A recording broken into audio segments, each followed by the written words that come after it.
how do you know, right, if you have a pelvic floor muscle dysfunction, especially after you've had your baby and you have some questions? Hi everyone, my name is Dr. Angie Maxwell. I own Madrona Physical Therapy in Tacoma, Washington, and we are a clinic that specializes in women's health across the lifespan, and we see a lot of pregnancy postpartum, which we love. And we get calls every week from women just wondering, I just had a baby, should I come in and have my pelvic floor looked at or checked? My bias is that women's bodies are incredibly strong and resilient and definitely able to handle childbirth, right? That's part of our design and our biology.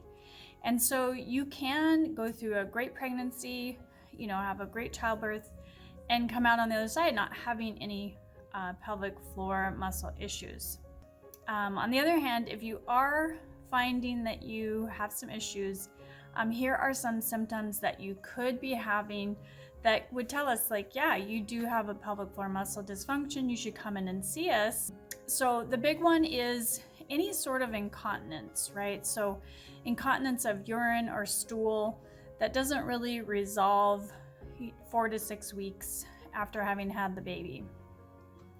Any pain with any penetrative activity, whether that's, trying intercourse again for the first time or, using a Diva cup or tampon. Any difficulty emptying the bladder and bowel fully or even straining, right, when you're urinating or having bowel movements. Those can indicate a pelvic floor muscle restriction or tightness. Any sort of pain also that you could be having with urination or having a bowel movement that you didn't have prior to pregnancy and childbirth.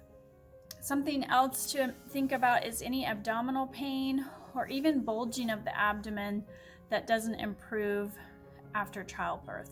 And then lastly, I would say any sort of change in sensation or loss of sensation, in the vulva, in the inner thigh, low abdomen, around the rectum, or if you have any zinging, burning, tingling, those can all be indicators of a possible nerve injury, and so you would want to have that evaluated as well by a pelvic floor physical therapist. So I hope that this information is helpful to you. These are, again, difficulties that you might have postpartum that would tell you, hey, yeah, I do need to go see a pelvic floor therapist.